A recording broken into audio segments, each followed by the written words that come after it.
بسم اللہ الرحمن الرحیم وَلَقَدْ يَسَّرْنَا الْقُرْآنَ لِلذِّكْرِ فَهَلْ مِن مُدَّكِرٍ۔ السلام علیکم ورحمۃ اللہ۔ الحمدللہ وکفا وسلام علی عبادہ الذین اصطفیٰ، اما بعد فاعوذ باللہ من الشیطان الرجیم، بسم اللہ الرحمن الرحیم۔ فلعلک تارک بعد ما یوحی الیک وضائق به صدرک ان یقولوا لولا انزل علیہ کنز او جاء معه ملک انما انت نذیر واللہ علی کل شیء وکیل۔ سورہ ہود کی آیت نمبر 12۔ تو اے پیغمبر، کہیں ایسا نہ ہو کہ تم ان چیزوں میں سے کسی چیز کو بیان کرنے سے چھوڑ دو جو تمہاری طرف وحی کی جا رہی ہیں، اور اس بات پر دل تنگ ہو کہ وہ کہیں گے کہ اس شخص پر کوئی خزانہ کیوں نہ اتارا گیا، یا یہ کہ اس کے ساتھ کوئی فرشتہ کیوں نہ آیا۔ تم تو محض خبردار کرنے والے ہو، آگے ہر چیز کا حوالے دار اللہ ہے۔ یہاں جو بات اس آیت میں بیان ہو رہی ہے، اگر ان حالات کو اپنے سامنے رکھیں جن حالات کے اندر یہ بات بیان کی جا رہی ہے، یعنی نبی اکرم صلی اللہ علیہ وآلہ وسلم جب اللہ رب العالمین کی جانب سے آنے والی ان آیات کو، اس وحی کو لوگوں کے سامنے رکھتے تو کس طرح کے حالات کا انہیں سامنا کرنا پڑتا، یعنی کیا رد عمل جو ہے مشرکین مکہ کی طرف سے آتا۔ تو اس اعتبار سے یہ کیفیت جو اس موقع پر سامنے آتی ہے کہ جس میں لوگ سننے کے لیے تیار نہیں ہیں۔ ایک طرف جیسے کہا نا، اپنے منہ موڑ لیتے ہیں، سینے پھیر لیتے ہیں اور کپڑے ڈال لیتے ہیں اپنے اوپر۔ ایک تو طرح کے لوگ تو یہ ہیں۔ دوسرے لوگوں کا معاملہ کیا ہے؟ مذاق اڑانے لگتے ہیں، پھر اس کے اندر طرح طرح کی جو ہے حجت بازیاں کرنے لگتے ہیں، اور پھر آپ سے مطالبات کرنے لگتے ہیں کہ اگر تم اللہ ہی کے بھیجے ہوئے تو پھر یہ ہونا چاہیے اور یہ ہونا چاہیے اور یہ ہونا چاہیے، یعنی آپ سے مطالبات کرتے ہیں۔ تو اللہ تعالیٰ بیان فرماتے ہیں کہ کہیں یہ تم سے یہ نہ کہیں، وہ یہ کہیں گے کہ اس شخص پر کوئی خزانہ کیوں نہ اتارا گیا، یا یہ کہ اس کے ساتھ کوئی فرشتہ کیوں نہ آیا۔ یعنی یہ مطالبات تھے ان کے، ایسا نہیں کہ یہ بات جو ہے صرف ایسی برسبیل تذکرہ ہے، بلکہ یہ ان کے مطالبات تھے۔ بڑے رسول بنے، بڑے رسول بن کر آئے معاذ اللہ، یعنی اس انداز سے بات کرتے، اور یہ دیکھو ان کا حال تو دیکھو، ان کی کیفیت تو دیکھو۔ کوئی ان کے پاس ہوا ہے کہیے کہ جو حالات ہیں، جس تنگی سے گزر رہے ہیں، کوئی خزانہ اللہ ان کے لیے اتار دیتا، کوئی فرشتہ ان کے اردلی میں چلا آتا، لوگوں کو ڈراتا دھمکاتا، ان کے کام بھی کرتا سارے، یعنی سہولتیں اور آسانی اللہ کا نبی ہو اور اس کا یہ حال ہو، تو گویا کہیے کہ یہ بات ان کی سمجھ میں نہیں آ رہی تھی، اور یہ مسلسل نبی اکرم صلی اللہ علیہ وسلم کے ساتھ اس طرح کا رویہ اختیار کیے ہوئے تھے۔ تو اللہ رب العالمین اس کیفیت کو بیان کر رہے ہیں۔ یہاں اس سے مراد یہ نہیں ہے کہ نبی اکرم صلی اللہ علیہ وسلم بیان کرنے میں کچھ رکاوٹ ہے، کچھ چیزیں چھوڑ رہے ہیں، ایسا نہیں ہے، بلکہ بات یہ ہے کہ یہ بات صحیح ہمیں معلوم ہے کہ جس کیفیت سے آپ گزرتے ہیں، یعنی یہ جب بات سنانے جاتے ہیں تو لوگ جس طرح سے معاملات کرتے ہیں، ظاہر سی بات ہے کہ ایک انسان ہونے کے ناطے سے آپ کو قلبی رنج ہوتا ہے، تکلیف ہوتی ہے، لوگوں کے رویے جو ہیں وہ بہرحال حوصلہ شکن ہیں، لیکن اس کے باوجود آپ اپنا کام انجام دے رہے ہیں، یہ کام تو جاری ہے۔ تو یہ لوگوں کو سنایا جا رہا ہے، انہیں بھی بتایا جا رہا ہے کہ تمہارا یہ رویہ جو کچھ ہے بہرحال یہ درست رویہ نہیں ہے، اس کے نتائج جو ہیں تمہارے سامنے آئیں گے۔ اللہ ہر چیز پر حوالہ دار ہے، رسول کا کام جو ہے وہ صرف خبردار کرنا ہے، وہ اپنا کام کر رہا ہے۔ تو اس نے کیا کہا؟ آپ کیا کہیں گے؟ انما انت نذیر۔ اللہ تعالیٰ کہتے ہیں تم تو محض کیا ہو؟ خبردار کرنے والے ہو، تمہارا کام بات پہنچا دینا ہے۔ واللہ علی کل شیء وکیل، آگے ہر چیز کا حوالہ دار اللہ دیکھ لے گا سب کچھ، آپ کا کام بس پہنچا دیجئے، پرواہ نہ کیجئے لوگ کیا کرتے ہیں۔ تو یہ بات وہ کہیے کہ اللہ تعالیٰ اہل ایمان کو بھی بتا رہے ہیں کہ یہ پیغام دنیا تک پہنچانا تمہارا کام ہے، آگے کوئی مانتا ہے نہیں مانتا ہے یہ سب ہم دیکھ لیں گے آگے کیا ہونے والا ہے، آپ اپنا کام تو انجام دیجئے، اپنی ذمہ داری تو پوری کیجئے۔ تو اس اعتبار سے ہمیں بھی یہ بات بتائی جا رہی ہے۔ اب یقولون افتراہ قل فأتوا بعشر صور مثلہ مفتریات وادعوا من استطعتم من دون اللہ ان کنتم صادقین۔ کیا یہ کہتے ہیں کہ یہ کتاب پیغمبر نے خود گھڑ لی ہے؟ کہو اچھا یہ بات ہے تو اس جیسی گھڑی ہوئی 10 صورتیں تم بنا لاؤ، اور اللہ کے سوا اور جو تمہارے معبود ہیں ان کو مدد کے لیے بلا سکتے ہو تو بلا لو، اگر تم سچے ہو، یعنی انہیں معبود سمجھنے میں سچے ہو۔ فَإِن لَمْ يَسْتَحِيبُوا لَكُمْ فَاعْلَمُوا أَنَّمَا أُنزِلَ بِعِلْمِ اللَّهِ وَلَا إِلَهَ إِلَّا هُوَ فَهَلْ أَنْتُمْ مُسْلِمُونَ۔ اب اگر وہ تمہارے معبود تمہاری مدد فَإِن لَّمْ يَسْتَجِيبُوا لَكُمْ، اگر وہ تمہارے معبود تمہاری مدد کو نہیں پہنچتے تو جان لو کہ یہ اللہ کے علم سے نازل ہوئی ہے، اور یہ کہ اللہ کے سوا کوئی حقیقی معبود نہیں ہے، پھر کیا تم اس امر حق کے آگے سر تسلیم خم کرتے ہو؟ تو یہاں ان دو آیات کے اندر کئی باتیں ہمارے سامنے جمع کی گئی۔ پہلی بات تو یہی کہ اگر تم یہ کہتے ہو کہ یہ خود گھڑا ہے تو بھی کر کے دکھا دو، یعنی جب یہ کام انسان کر سکتے ہیں تو تم بھی ہو، تم بھی کر کے دکھا دو، تمہارے بس میں ہے یہ، تمہارے پاس ہی بڑے قادر الکلام شاعر بھی موجود ہیں، خطبہ بھی موجود ہیں، بڑے جو ہے ادب کے ایسے ماہرین بھی موجود ہیں، تو لہذا تم یہ کام کر کے دکھاؤ، جس کو بلا سکتے ہو، جنہیں معبود سمجھتے ہو انہیں بلا لو۔ تو اس سارے معاملے کے اندر پہلی بات تو یہ رکھی۔ اچھا، اسی میں جو کہا تھا نا، اس میں ایک اشارہ ہے تو وہ یہی ہے کہ یہاں 10 صورتوں کی بات کی ہے اور سورہ یونس میں ایک صورت کی بات، 10 نہیں کر سکتے چلو ایک ہی کر کے لاؤ، تو یہ 10 کے بعد ایک کی بات آتی، تو اس لیے یہ بات ہے کہ شاید یہ اس کے بعد سورہ یونس آ رہی ہے اس کے بعد میں۔ تو یہاں پر ہی کہا کہ یہ کام کر کے دکھاؤ اگر سچے ہو، لیکن اگر وہ تمہارے معبود تمہاری مدد کو فَإِن لَّمْ يَسْتَجِيبُوا لَكُمْ تمہاری مدد کو نہیں پہنچتے تو پھر جان لو اچھی طرح کیا کہ یہ اللہ کے علم سے نازل ہوئی ہے، یعنی کام نہیں کر سکے، اس کا مطلب کیا ہے؟ پھر تو معاملہ کچھ اور ہے کہ اللہ کی طرف سے۔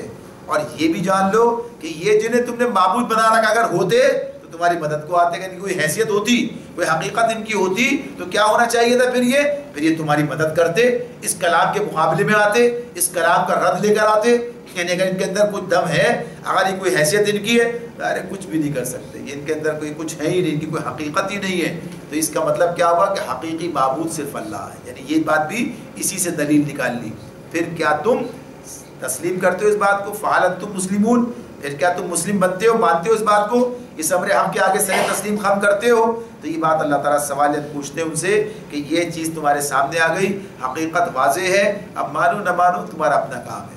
من کان یرید الحیات الدنیا وزینتها نوفی الیہم اعمالہم فیہا وہم فیہا لا یبخسون۔ جو لوگ بس اسی دنیا کی زندگی اور اس کی خوشنمائیوں کے طالب ہوتے ہیں، ان کی ساری کارگزاری کا سارا پھل، ان کی کارگزاری کا سارا پھل ہم یہی ان کو دے دیتے ہیں، اور اس میں ان کے ساتھ کوئی کمی نہیں کی جاتی۔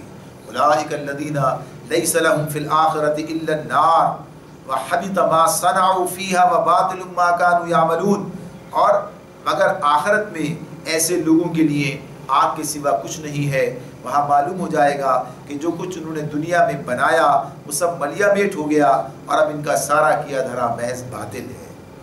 یہ بات جو یہاں اس میں ہمارے سامنے آتی ہے تو اللہ تعالیٰ فرما رہے ہیں کہ جو لوگ بس اسی دنیا کے طالب زندگی ہے، اس کی خوشنمائیاں، من کانا یرید الحیات الدنیا وزینتہا، یعنی یہ بات کی کہ دنیا کی بات جو ہے اسے کو چاہتے ہیں، حیات الدنیا، حیات دنیا کی بات اور اس کی خوشنمائیاں، زینت جو اس کی ہے، اس کے جو اس کی اللہ تعالیٰ نے اس کے اندر زینت رکھی ہے، پیدا کی ہے، بتایا ہے، تو سارے معاملات بتائے گئے ہیں۔ کیا دنیا آزمائش کی جگہ ہے، لہذا اس اعتبار سے اس کے اندر زینت بھی ہے۔ تو جو کہا کہ جو لوگ دنیا پرستی کے اندر مبتلا ہو جاتے ہیں، جن کا سارا مطمع نظر دنیا اور دنیا کی سہولتیں، آسائشیں، آرائشیں، ان کے اندر جو جتنی بھی چیزیں انسان اپنے لیے پسندیدہ اس کے لیے ہے، انہیں حاصل کرنے کی فکر میں لگا رہتا ہے، یعنی جن کا نقطۂ نظر ہی دنیا ہے، ان کا ذہنی سانچہ ہی دوسرا ہے۔ یعنی جو لوگ دنیا کی نظر سے دیکھتے ہیں ان کا الگ معاملہ ہے، اور جو لوگ آخرت کی نظر سے دیکھتے ہیں ان کا الگ معاملہ ہے۔ یعنی یہ دو الگ الگ افراد ہیں، نظریات ہیں، دو الگ طبقات ہیں، دو طرح کے انسان ہیں۔ یعنی ایک وہ ہیں جو دنیا کی نظر سے سب کچھ دیکھتے ہیں، اور وہ اس سیارہ معاملہ ہی دیکھتے ہیں کہ دنیا کا فائدہ جس چیز کے اندر نہ ہو، دنیا کے مادی فائدے، لذتیں اگر نہ ہو اس میں، تو پھر کوئی کسی چیز کی کوئی حیثیت نہیں ہے، اور جہاں یہ سب کچھ ہے وہیں اس کی ان کے نزدیک ساری حیثیت ہے۔ تو یہ بات بتائی جا رہی ہے کہ جو آدمی اس طرز زندگی کو اختیار کرتا ہے اس کا کیا نتیجہ نکلتا ہے اور اس کا انجام کیا ہوتا ہے، یہ اس کے اندر بیان کیا جا رہا ہے۔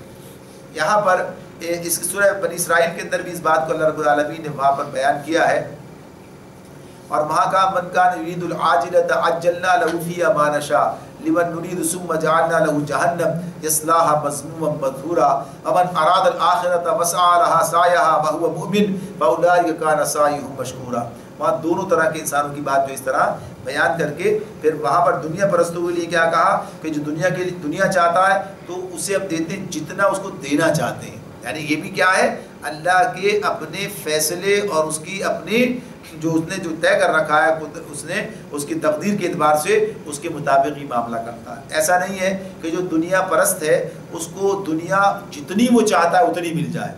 ایسا نہیں, جتنی اللہ نے اس کے لیے مقدر کی ہے اتنی ملتی ہے. لیکن یہ بات اپنی جگہ ہے کہ جو لوگ دنیا کے اندر لیے کوشش کرتے ہیں تو دنیا انہیں مل جاتی ہے. ایسا نہیں ہوتا کہ اگر ایک آدمی دنیا بنانے کے لیے جو اس کے طریقے ہیں انہیں اختیار کرتا ہے اور پھر اسے نہ ملے اس لیے کہ یہ کافر ہے. دنیا کا نظام اللہ نے ایسا نہیں بنایا ہے.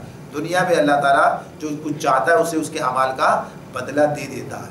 تو اس کا ایک پہلو تو یہ ہے کہ جو دنیا پرست انسان ہیں اور وہ دنیا کے حوالے سے دیکھتے ہیں تو اللہ تعالیٰ انہیں دنیا میں اس کے نتائج دے دیتا ہے, اس میں کوئی کمی نہیں کی جاتی. اور جیسے اس میں وہ تمام لوگ ہمارے سامنے آ جاتے ہیں جو اہل کفر ہیں کہ جو دنیا کے اندر بظاہر کچھ نیکی کے کام بھی کرتے ہیں, یعنی دنیا کے اندر کچھ ایسے کام بھی کرتے ہیں جس کے فوائد انہیں حاصل ہونے چاہیے, حاصل ہوتے ہیں. تو دنیا کے اعتبار سے اللہ تعالیٰ وہ تمام چیزیں انہیں عطا فرما دیتا ہے, اس میں کوئی کمی نہیں کی جاتی ان کے کفر کی وجہ سے کہ کفر کی وجہ سے ان کے کوئی کمی اس کے اندر کر لی جائے. بلکہ یہ معاملہ مزید ان کے ساتھ میں ہوتا ہے کہ اللہ تعالیٰ ان کے تمام ایسے اعمال جو گویا کہ یہ کہ اس میں کوئی خیر کا پہلو بھی موجود ہوتا ہے, یعنی لوگوں کی فلاح و بہبود کے کام ہو رہے ہوتے ہیں, لوگوں کے کام آنا یا خیر کے کام جسے اسلام کے تحت وہ خیر بنتا ہے, لیکن بظاہر جسے کہیے کہ خیر کی شکل نظر آئے کہ انسانیت کی خدمت کرنا, انسانوں کے کام آنا اور ایسے مفید کام کرنا, تو اس کے جو نتائج ہیں وہ اللہ تعالیٰ دنیا میں انہیں عطا فرما دیتا ہے, دنیا میں انہیں بے باک کر دیتا ہے ان کا معاملہ. اور ان کے پیش نظر بھی دنیا ہی ہوتی ہے, آخرت ان کے پیش نظر ہی نہیں ہوتی. لہذا آخرت کے اندر کوئی ان کے لیے عمل بھی نہیں بنتا وہ, اور کوئی بھی نیک عمل اس وقت تک گویا کہیے کہ آخرت میں نیکی اور اجر کا ذریعہ نہیں بنتا کہ جب تک وہ اس کے پیچھے اس کی تہ میں ایمان نہ ہو اور آخرت کے نقطۂ نظر سے نہ کیا جائے, تبھی وہ وہاں پر کارآمد ہوگا. تو یہ دنیا کے اعتبار سے دنیا کے اندر انہیں دے دیا جاتا ہے. تو یہ معاملہ ان کے حوالے سے, اور بہت سی مثالیں سب میں ہمارے سامنے آ جاتی ہیں. اس دور کے حوالے سے بھی دیکھیں تب بھی, اور اس دنیا کے حوالے سے دیکھیں, آج کے دور کے حوالے سے دیکھیں تو آج بھی سامنے آتی ہیں. نبی اکرم صلی اللہ علیہ وسلم کی خدمت میں ایک مرتبہ عمر رضی اللہ تعالیٰ حاضر ہوئے, آپ کے گھر میں آپ کے حجرے مبارک میں تشریف لائے اور دیکھا تو کچھ نہیں ہے سامان, یعنی دیکھ کے جو کیفیت ہے تو تفصیلی بات ہے اس کے اندر. تو اس کہا کہ آپ کا یہ حال اور یہ جو قیصر و کسریٰ ان کے جو حالات ہیں, اور دعا کریں اللہ تعالیٰ وہ فراوانی عطا فرما دے. تو آپ نے فرمایا کہ ان کے لیے تو دنیا ہے, یعنی وہ تو دنیا کے اندر دنیا ہی ان کے لیے ہے, ہمارے لیے تو آخرت کا معاملہ ہے. یعنی یہ سب چیزیں ہماری نظر تو آخرت پر ہے. تو اس اعتبار سے یہ چیز اپنی جگہ پر ہے کہ اللہ نے وہ دور بھی دکھایا, وہ دن بھی آئے کہ وہ سب قیصر و کسریٰ کی سب دولت ان کے قدموں میں آ گئی, یعنی یہ بھی ہوا. لیکن اصلاً چیز کیا ہے, آخرت کے نقطہ نظر سے کام کرتے ہوئے چلتے کرنے والے تھے یہ, تو اس دولت کے آ جانے کے بعد بھی آخرت پر ہی نظر رہی ان کی. لیکن دنیا پرستوں کو اللہ دنیا میں دے کے کام ختم کر دیتے ہیں.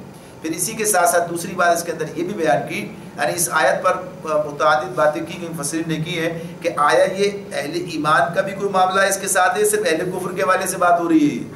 بعض نے کہا کہ اہل ایمان کا معاملہ بھی اس کے اندر ہے, یا اہل ایمانی کا معاملہ کہا, بعض نے کہا نہیں صرف اہل کفر کا معاملہ ہے, یہ انہی کے لیے بات ہے یہ.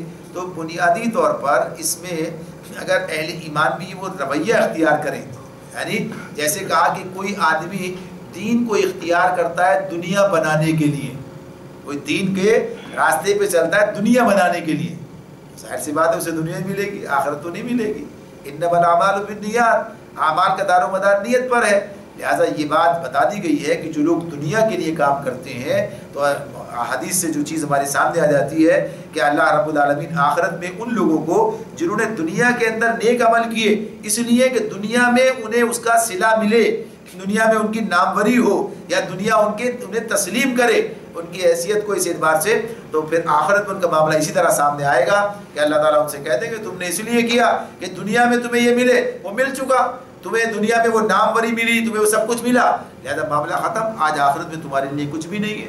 تو یہ مضمون بھی ہمیں مل جاتا ہے اہل ایمانی کے حوالے سے کہ اگر ان کی تمام مسائی کا مقصد دنیا ہو, یعنی دنیا کے لیے وہ کام کر رہے ہوں تو یہ معاملہ ان کے لیے اس طرح بن کر آ جاتا ہے. اور ظاہر سی بات ہے اس کے لیے تو بڑی وعید کی بات ہے کہ جو دین کے ذریعے سے یعنی دین کو دنیا بنانے کے لیے دنیا کمانے کے لیے استعمال کرے, تو یہ تو یعنی اس پر جو ہے اللہ تعالیٰ کی طرف سے نبی صلی اللہ علیہ وسلم کی طرف سے بڑی وعید بتائی گئی.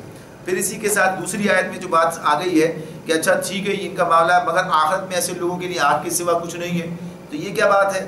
ظاہر ہے جو صرف دنیا پرستی کے لیے جیے گا کام کرے گا تو وہ ایسے طریقے سے کرے گا کہ لازماً آخرت میں نتیجہ اس کے لیے آگ کی صورت میں ہی سامنے آئے گا. اور ظاہر ہے کہ آگ کا معاملہ یہ آخرت کا معاملہ تو یہ ہے جس میں اللہ رب العالمین نے یہ بات کہی کہ ہر نفس جو ہے وہ اپنے کسب کے بدلے رہن ہے, یعنی اس رہن سے چھڑانا اپنے آپ کو ایمان اور عمل صالح کے ذریعے. جب یہ کام نہیں کیا تو نتیجہ کیا ہے؟ پکڑے جائیں گے اس معاملے میں. تو یہ وہاں پر جو کچھ دنیا میں کیا ہے یہ سب ختم ہو جائے گا. تو اس کا مضمون اس کو اس طرح سے کہا گیا کہ دنیا میں بڑی کوشش کی, میں نے سب کچھ کیا, مگر دنیا سے نکلتے آنکھ بند ہوتے ہی سب کچھ دنیا میں چھوڑ کر جانا پڑے گا. یہ کیفیت ہے جس میں بیان کی گئی, سب باطل ہو گیا. آخرت میں کوئی چیز کام نہ آئی, جو کچھ بنایا جو کچھ کیا سب دنیا میں رہ گیا.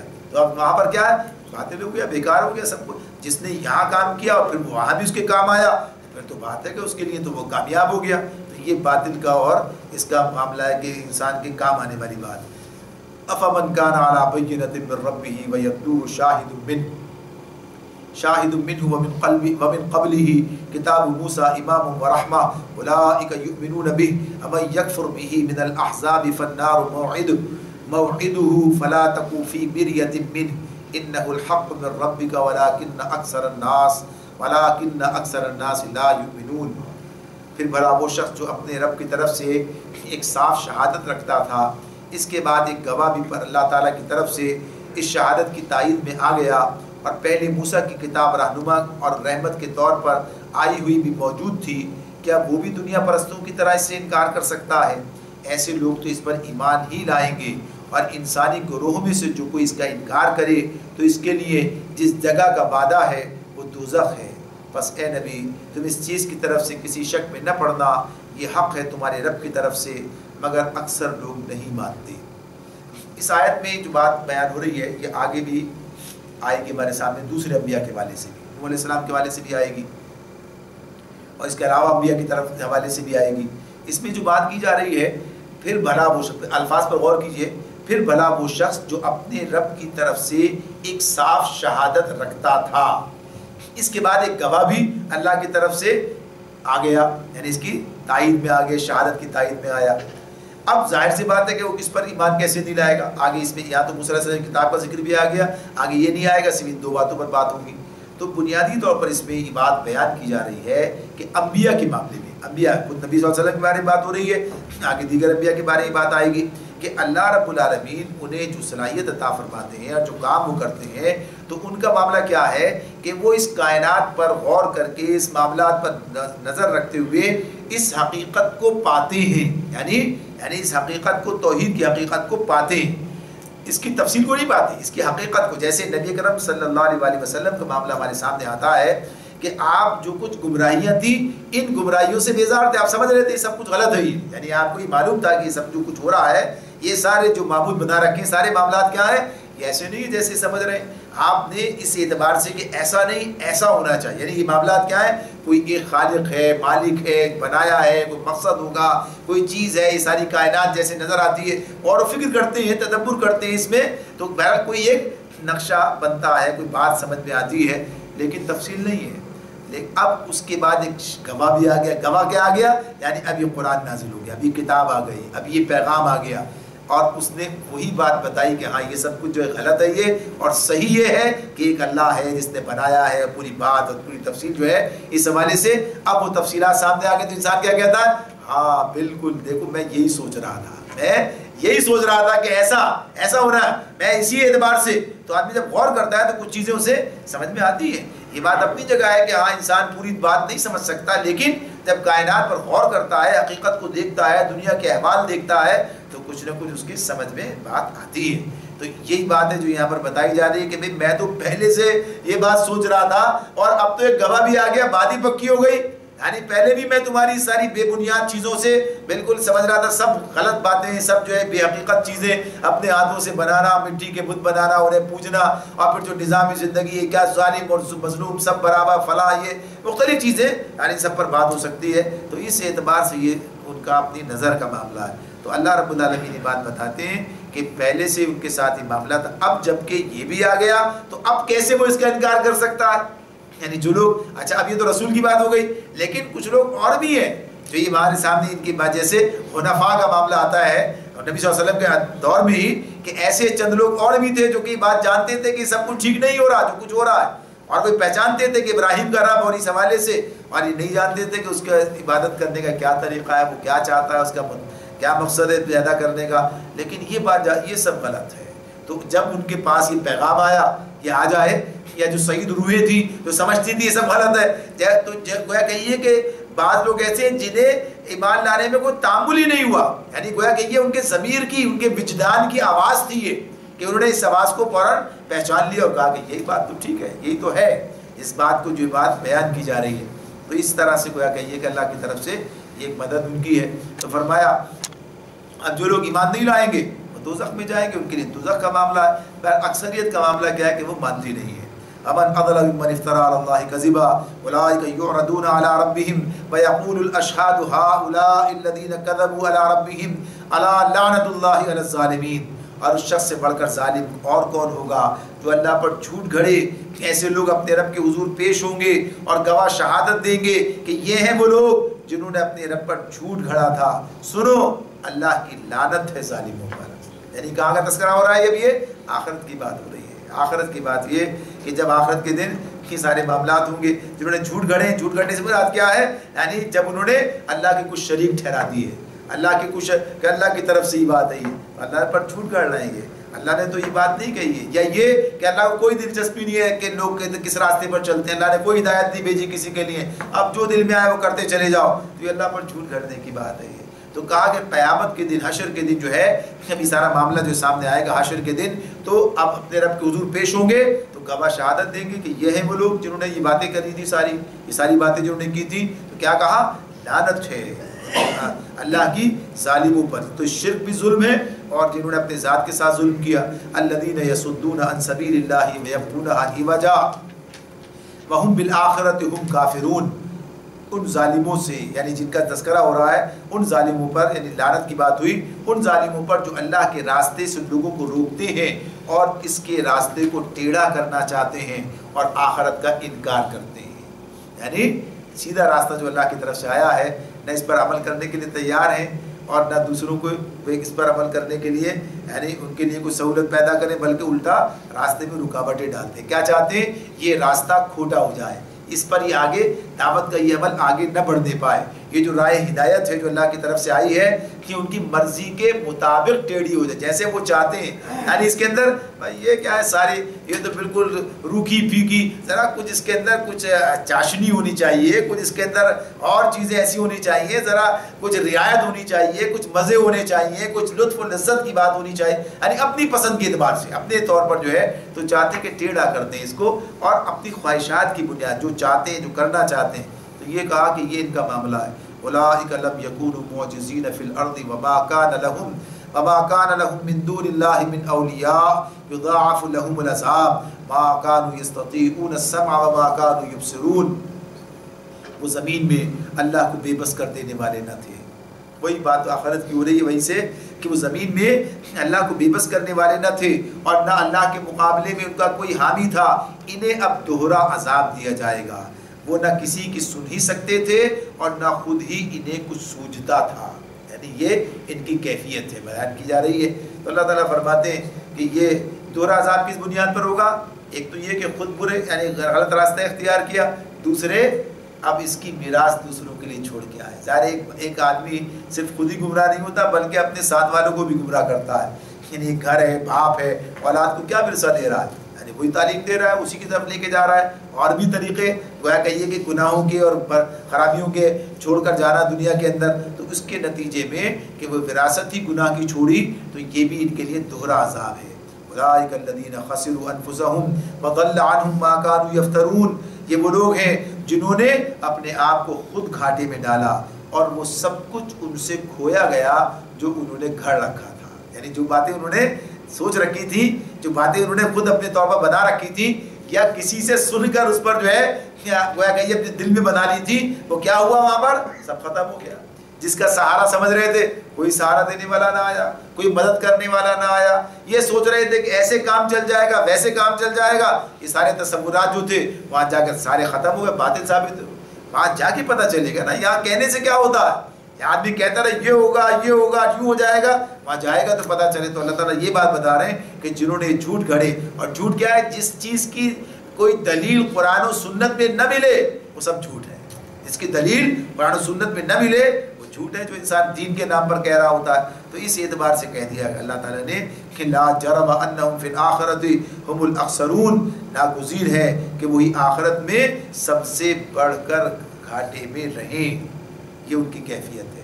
ان الذین آمنوا وعملوا الصالحات واخبتوا الی ربہم اولئک اصحاب الجنہ ہم فیہا خالدون. رہے وہ لوگ جو ایمان لائے اور جنہوں نے نیک عمل کیے اور اپنے رب ہی کے ہو کر رہے. اپنے رب ہی کے ہو کر رہے، ادھر ادھر بھٹکے نہیں، کہ اپنے رب ہی کے ہو کر رہے تو یقیناً وہ جنتی لوگ ہیں اور جنت میں وہ ہمیشہ رہیں گے. اللہ تعالیٰ دونوں فریقوں کو بیان کرتا ہے ایک ساتھ. یہ جب جو مشرکین ہے یہ تو کبھی اس در پہ کبھی اس در پہ کبھی کہاں، اور جو اللہ کے ساتھ وابستہ ہوتا ہے اور واقعتاً توحید پر عامل ہو جاتا ہے تو پھر وہ اللہ ہی کا ہو کر رہتا ہے.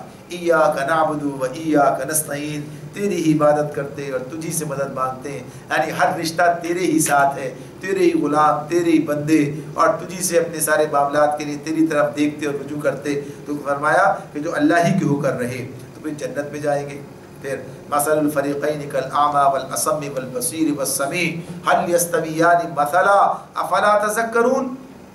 ان دونوں فریقوں کی مثال ایسی ہے جیسے ایک آدمی تو ہو اندھا بہرا اور دوسرا وہ دیکھنے اور سننے والا. کیا یہ دونوں یکساں ہو سکتے ہیں؟ کیا تم اس مثال سے کوئی سبق نہیں لیتے؟ تو یہ دونوں فریق، یعنی ایک فریق وہ جو سننے کے لیے تیار نہیں ہے، آخرت کا انکار کرتے ہیں اور چاہتے ہیں کہ یہ راستے کو ٹیڑھا کر دیں، ان کا معاملہ. اور جو لوگ اللہ پر ایمان لائے، رسول پر ایمان لائے، نیک عمل کیے، اللہ ہی کے ہو کر رہے، تو ان کے معاملے میں اللہ تعالیٰ جو مثال دے رہے ہیں دونوں فریقوں کی مثال کیا ہے؟ ایک آدمی اندھا اور بہرا ہے، یعنی اس نے اپنے کانوں آنکھوں کو بند کر رکھا ہے، حقیقت کی باتیں اس کی سمجھ میں نہیں آتی. خود آدمی اپنی آنکھوں سے دیکھتا ہے یا کانوں سے دوسروں کی سنتا ہے. دوسرے اگر کوئی سناتے ہیں تو اس سے فائدہ اٹھاتا ہے، لیکن ایک دوسرا جو ہے اس کے مقابلے میں جو دیکھتا بھی ہے اور دوسروں کی باتیں بھی سنتے ہیں اس سے ہی فائدہ اٹھاتا ہے، تو دونوں یکساں نہیں ہو سکتے. تو اس معاملے میں ان کا معاملہ اسی طرح سے گویا کہ یہ اعمیٰ یعنی اندھے ہیں، یہ گویا کہیے کہ بہرے ہیں. تو اللہ رب العالمین نے یہ کیفیت قرآن مجید میں کئی مقامات پر بیان کی ہے ان لوگوں کی کہ جو حقیقت کو دیکھنے اور جو کہ رسول کی بات یا اہل حق کی بات سننے کے لیے تیار نہیں ہوتے. تو اللہ تعالیٰ ان کے بارے میں کہتے ہیں گویا یہ اندھے ہیں اور یہ بہرے ہیں. تو ان کے مقابلے میں جو لوگ خود بھی اپنی آنکھوں کو استعمال کرتے ہیں، دنیا اور آخرت کے اپنی ذات کے اندر اور کائنات کے اندر پھیلے ہوئے آثار کو دیکھتے ہیں اور اس سے سبق سیکھتے ہیں اور ان کے پاس یہ پیغام بھی آتا ہے تو اس کو سن کے اس سے بھی نتیجہ نکالتے ہیں، تو ظاہر سی بات ہے کہ وہ حقیقت کو پا لیتے ہیں. تو اللہ تعالیٰ فرماتے ہیں اس مثال کو دیکھو، سوچو. وَلَقَدْ أَرْسَلْنَا نُوحًا إِلَىٰ قَوْمِهِ إِنِّي لَكُمْ نَذِيرٌ مُّبِينٌ أَلَّا تَعْبُدُوا إِلَّا اللَّهَ إِنِّي أَخَافُ عَلَيْكُمْ عَذَابَ يَوْمٍ أَلِيمٍ. ہم نے نوح کو اس کی قوم کی طرف بھیجا تھا. اس نے کہا کہ میں تم لوگوں کو صاف صاف خبردار کرتا ہوں کہ اللہ کے سوا کسی کی بندگی نہ کرو، ورنہ مجھے اندیشہ ہے کہ تم پر ایک روز دردناک عذاب آئے گا. یہی بات پیچھے سورہ ہود کا آغاز ہوا تھا، تو پھر ہم نے یہ بات نبی صلی اللہ علیہ وسلم کے زبان سے کہ میں تمہارے بارے میں ایک بڑے دن کے عذاب کا ڈر ہے اگر تم منہ موڑ جاتے. وہی بات نوح علیہ السلام کہہ رہے ہیں. یعنی یہ وہ انبیاء کی دعوت، انداز، چیزیں اسی طرح ہمارے سامنے آتی ہیں. گویا کہیے کہ ایسے معاملات، ایسے حالات ہیں کہ نوح علیہ السلام جو ہے اپنی قوم کے درمیان آئے اور انہیں دعوت دی. دعوت کیا تھی؟ اللہ تعبدوا الا اللہ، اللہ تعبدوا الا اللہ، کہ اللہ کے سوا کسی کی بندگی نہ کرو. یہ دعوت کا جو معاملہ ہے اس کو بھی آپ دیکھیں گے جہاں جہاں یہ دعوت کا معاملہ سامنے آئے گا تو دعوت کی بنیاد کیا ہے؟ اصل چیز جو ہے یہ عام طور پر اس معاملے میں بھی غلط فہمیاں پیدا ہو جاتی ہیں اور اصل دعوت جو ہے وہ اوجھل ہو جاتی ہے، نظروں کے سامنے نہیں رہتی کہ اللہ کی بندگی کی دعوت دی جا رہی ہے۔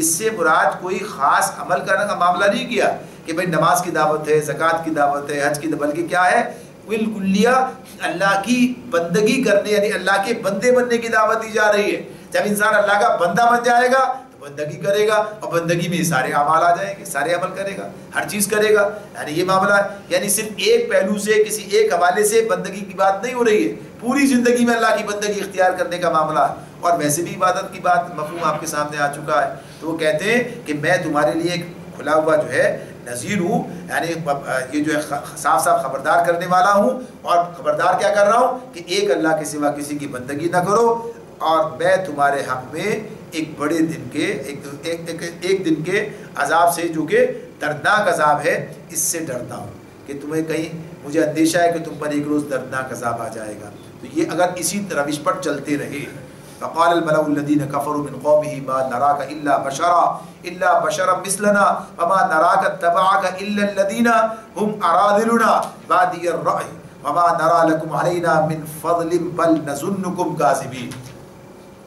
اس کی قوم کے سرداروں نے، فقال الملأ کون ہے؟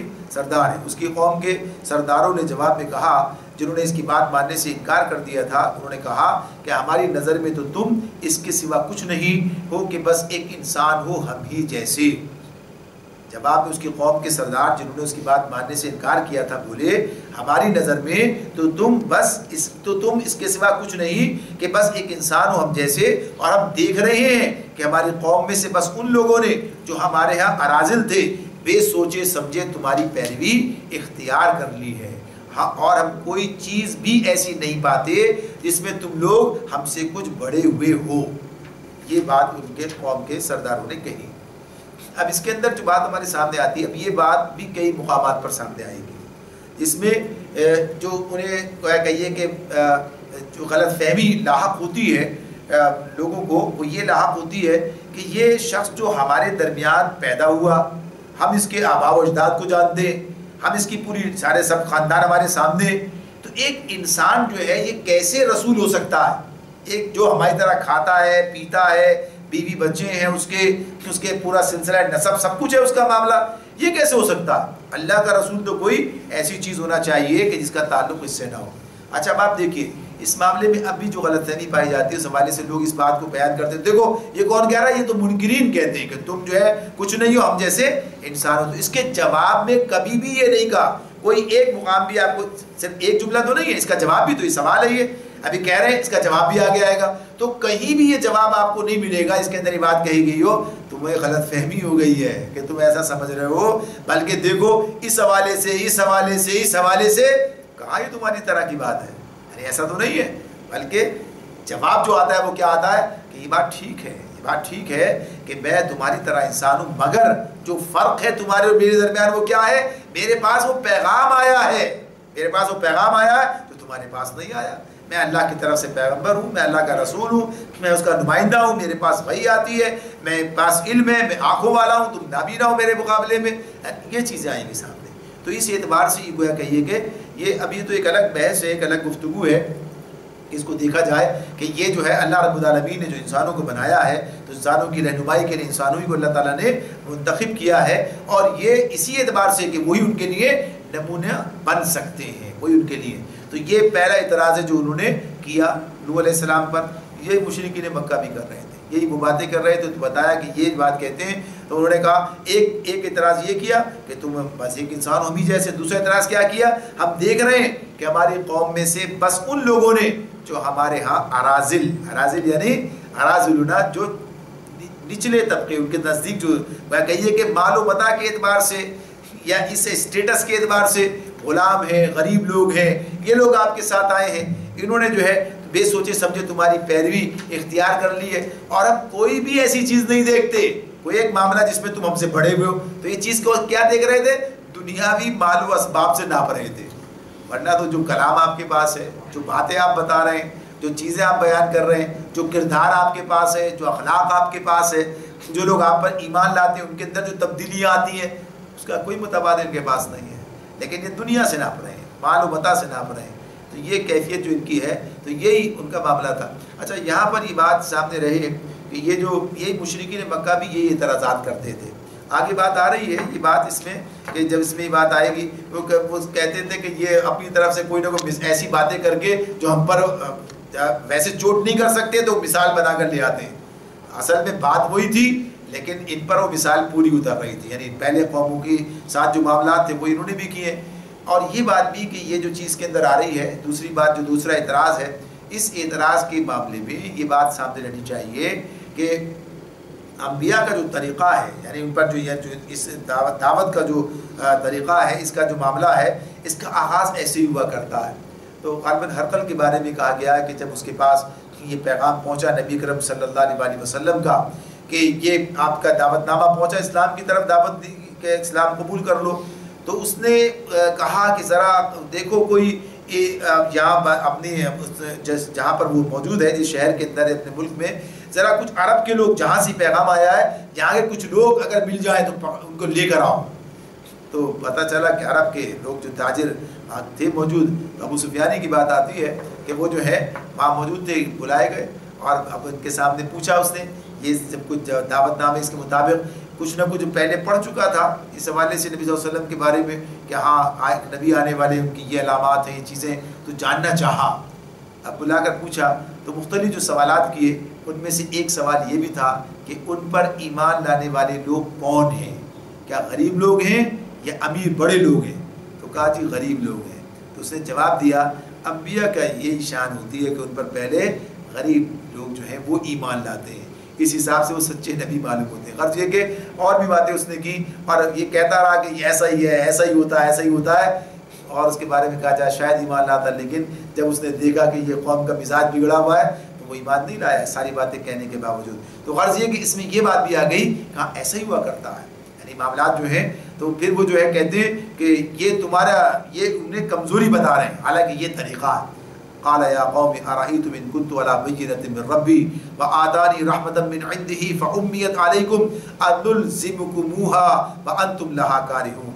وہ علیہ السلام نے کہا اے برادران قوم اے قوم ذرا سوچو تو صحیح کہ اگر میں اپنے رب کی طرف سے ایک کھلی شہادت پر قائم تھا اور پھر اس نے مجھ کو اپنی خاص رحمت سے بھی نواز دیا, وہی بات جو بھی نبی صلی اللہ علیہ وسلم کے حوالے سے آ رہی تھی کہ یہی بات کہ پہلے سے میں کھلی شہادت پر قائم تھا اب اس نے اپنی مجھے خاص رحمت سے نواز دی, وہی بھی آ گئی پیغام بھی آ گیا یہ سب مل گیا مجھے مگر وہ تم کو نظر نہ آئی. یعنی یہ بات جو میرے پاس آئی ہے تو آخر ہمارے پاس کیا ذریعہ ہے کہ تم نہ ماننا چاہو اور ہم زبردستی اس کو تمہارے سر پر چپیک دیں.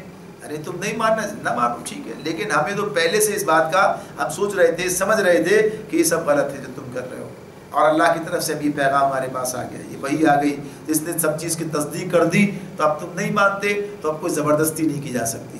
وَيَا قَوْمِ لَا أَسْأَلُكُمْ عَلَيْهِ مَالًا إِنْ أَجْرِيَ إِلَّا عَلَى اللَّهِ وَمَا أَنَا بِطَارِدِ الَّذِينَ آمَنُوا إِنَّهُمْ مُلَاقُو رَبِّهِمْ وَلَكِنِّي أَرَاكُمْ قَوْمًا تَجْهَلُونَ. اے برادران قوم میں اس کام پر تم سے کوئی مال نہیں مانگتا, میرا اجر تو اللہ کے ذمے ہے اور میں ان لوگوں کو تو دھکے دینے سے بھی رہا کہ جنہوں نے میری بات مانی ہے وہ آپ ہی اپنے رب کے حضور جانے والے ہیں, مگر میں دیکھتا ہوں کہ تم لوگ جہالت برت رہے ہو. تو اس اعتبار سے یہ بات جو اس میں بیان ہو رہی ہے کہی جا رہی ہے کہ وہ جو اس میں بس اسی جملے پر اس پر بات آج مکمل کرتے ہیں وہ جو کہتے ہیں کہ میں اس کام پر تم سے کوئی مال نہیں مانگتا. یہ بات بھی مختلف انبیاء کے حوالے سے ہمارے سامنے بار بار آئے گی کہ انبیاء یہ بات کہتے ہیں کہ میں تم سے کوئی مال نہیں مانگتا, میں تم سے کوئی بدلہ نہیں مانگتا, میں تم سے کسی اجر کا طالب نہیں ہوں. وَيَا قَوْمِ لَا أَسْأَلُكُمْ عَلَيْهِ مَالًا میں نے کوئی تم سے مال مانگا ہے, کوئی تم سے کوئی چیز مانگی ہے, تم سے کچھ چاہتا ہوں, کوئی میرا مطالبہ تم سے میں تم سے کوئی بدلہ نہیں مانگتا.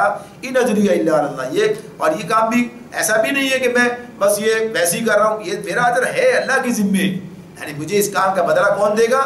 اللہ دے گا. لیکن میں یہ دیکھ رہا ہوں اور یہ جو لوگ میرے ساتھ آ گئے جیسے تمہارا اعتراض تھا یہ غریب غربا ہٹاؤ انہیں, کہا تمہارے ساتھ ہیں ان کے ساتھ کیسے بات بنے گی؟ تو کہا کہ میں انہیں دھکے دینے سے رہا جنہوں نے میری بات مانی ہے وہ آپ ہی اپنے رب کے حضور جانے والے. ہر شخص دعوت ہے تو ایمان کی, جو لائے گا ایمان اپنے رب کے حضور پر جائے گا, اللہ پر ایمان لا رہا ہے, اللہ کی طرف جا رہا ہے تو وہ اس کا بدلہ دینے والا. مگر میں دیکھتا ہوں کہ تم لوگ جہالت برت رہے ہو. تو یہ بات جو اس کے اندر دونوں چیزیں بیان کی جا رہی ہیں، پہلی بات تو یہ کہ اس دعوت کا بے لوث ہونا، یعنی اس بات کو ہمارے لیے بھی رہنمائی اس کے اندر ہے کہ اس کام کو بے لوث انداز میں کیا جائے، کوئی مطالبہ، کوئی دنیا پرستی، کوئی چیز، کوئی اس کا بدلہ، دنیاوی اعتبار سے کوئی بدلہ جو ہے اب کہے بھائی اس کا مطلب ہے کہ دعوت دینے کی بات ہے، آؤ اس دعوت کو قبول کرو، آؤ اس جتھے کے اندر جماعت میں شامل ہو جاؤ، آؤ اس کے لیے جدوجہد کرو، تو یہ تو دین کا تقاضا ہے، اس میں کسی فرد کا معاملہ نہیں ہے، اس کا فائدہ اس کے اندر کوئی ہے، بلکہ یہ تو دین کا تقاضا ہے اور یہ کام کرنا ہے سب کو مل کر۔ تو اس اعتبار سے یہ جو بات کہہ رہے ہیں رسول، تو وہ یہی ہے کہ دنیا کے اعتبار سے میں تم سے کوئی مطالبہ نہیں رکھتا کہ تم جو ہے کوئی مجھے اس کا بدلہ دو، تم اس کے بدلے میں مجھے کچھ مال دو، یا تم اس کے بدلے میں مجھے کوئی اور چیز دو، میرا اجر تو اللہ کے ذمہ ہے۔ تو یہ کام ہمیشہ سے بے لوث ہی کیا جاتا رہا، اور یہی اس کی خوبی ہے کہ اللہ رب العالمین سے اپنے اس کام کا بدلہ چاہتے ہیں، دنیا سے اس کام کا کوئی بدلہ نہیں چاہتے۔ اور یہ بات تو میں نے بھی آپ سے پہلے بھی عرض کی، جس کے اندر یہ بات آ گئی تھی کہ جو لوگ دین کو دنیا بنانے کے لیے استعمال کریں، یعنی اس کے ذریعے اپنی دنیا بنانا چاہتے ہیں، تو یہ گویا کہیے کہ اپنے لیے خود ہی آگ کا گڑھا جو ہے تیار کرنا ہے۔ اللہ رب العالمین ہمیں صحیح بات کو سمجھنے، اس پر عمل کرنے کی توفیق عطا فرمائے۔ آخر دعوانا ان الحمدللہ رب العالمین۔ سبحانک اللہم وبحمدک ونشہد ان لا الہ الا انت ونستغفرک ونتوب الیک۔